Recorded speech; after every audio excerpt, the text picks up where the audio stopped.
Hey guys, thanks for checking out the video. Steve Buzza here, and today we are talking the dreaded fat shot with the iron.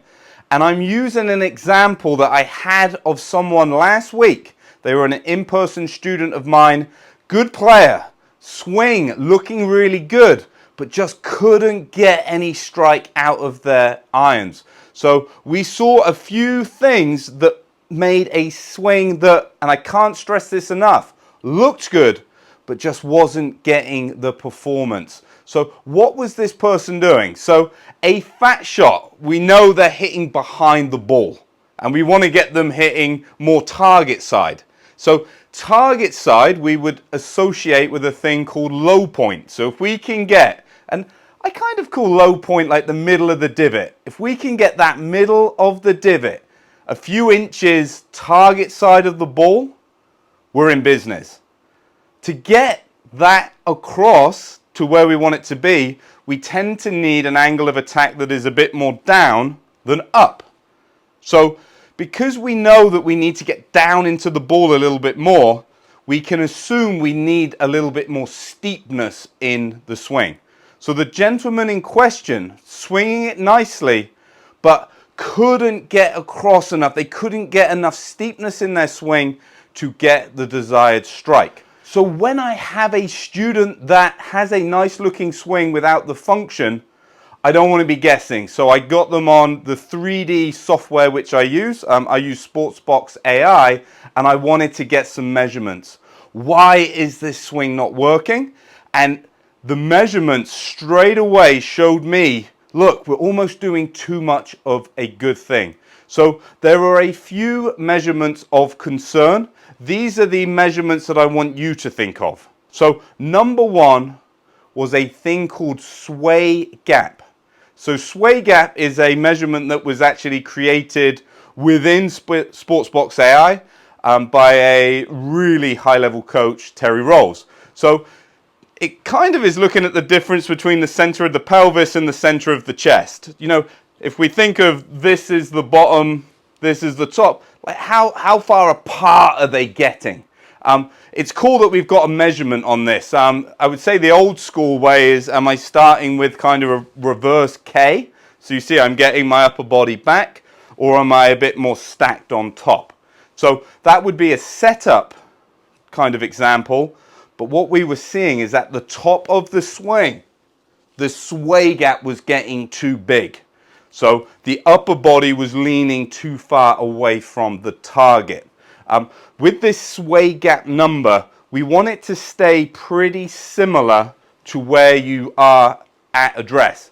So if I was trying to use this to either steepen or kind of shallow a swing, I'm going to use this number at address and see if I can retain the relationship.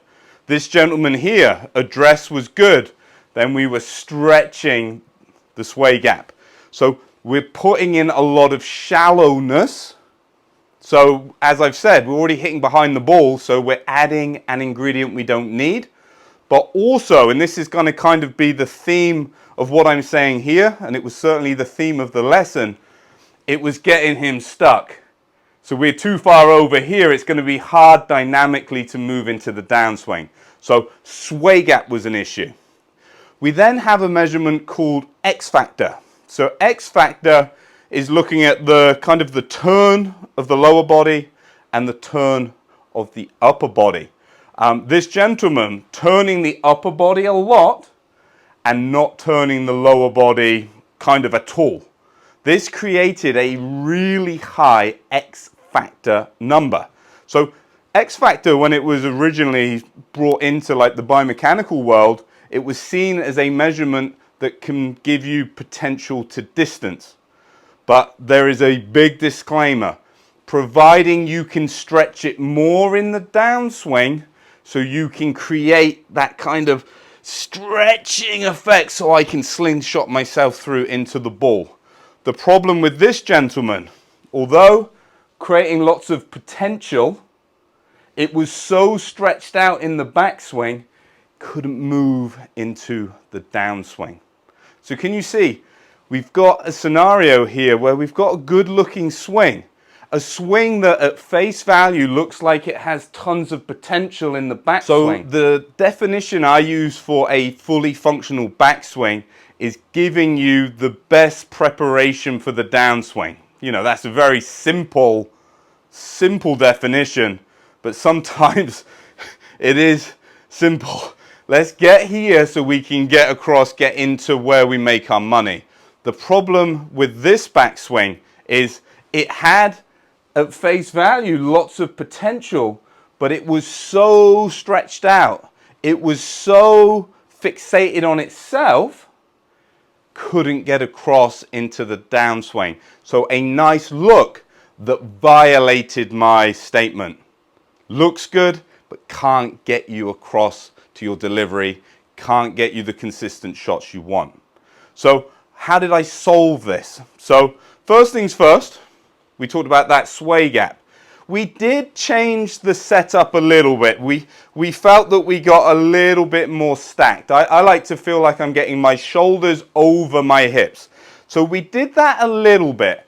I didn't feel like the main issue was in the setup, but sometimes it's nice to get that sensation so we can feel like we retain it in the backswing.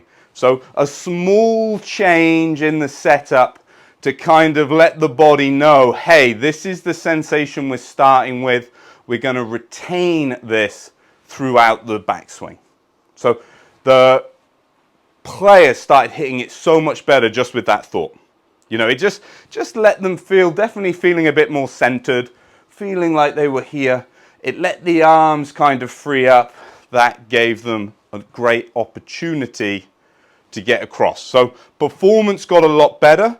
Not back to their best, but it got them off the edge. It stopped them wanting to quit this glorious game. So that was something that definitely helped. And then I used this phrase, lower body turn, lift, arms. Lower body turn, lift, arms. Because they were turning their upper body so much, they didn't need to activate any upper body. So what we were feeling is, or that and this. And as you can appreciate, that felt very strange for the golfer. But what was happening, because they were moving across here, because they were twisting so much, the arm was getting really, really low. So what we did, gave them some freedom in the lower body. That took away the masses of stretch. So I needed to lower that X factor number so they could then dynamically shift into the downswing. So twist and lift.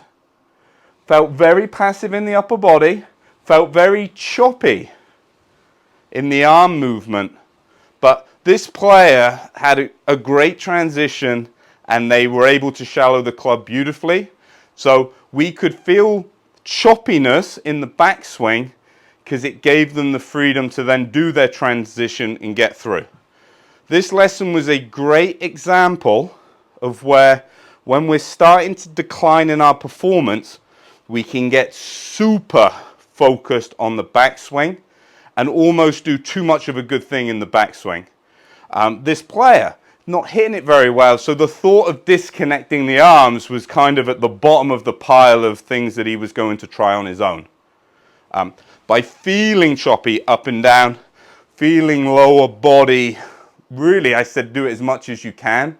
That created a great blend, positioned the club better at the top.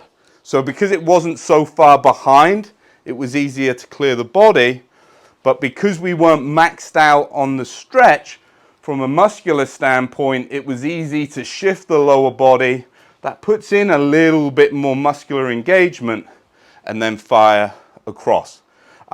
Another great example as well, why sometimes the 3D, the numbers can be really helpful because the numbers don't lie. So you look, I know it feels like this, but it really isn't.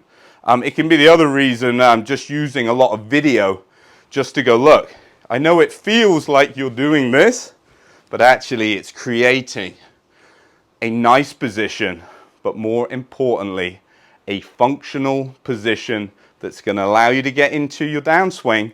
You're a good player. If I give you access, you're going to hit some great shots. So I hope this video helps. I like the way that I've been able to relate it back to something that actually happened to an in-person lesson. So if it helped the gentleman that was in front of me, hope it helps you at home. If this is answers some questions, fantastic. It might have just opened you up to 3 or 4 new questions. Get those in the comments below. Happy to help. And as always, stay happy, stay safe. I hope to catch you soon.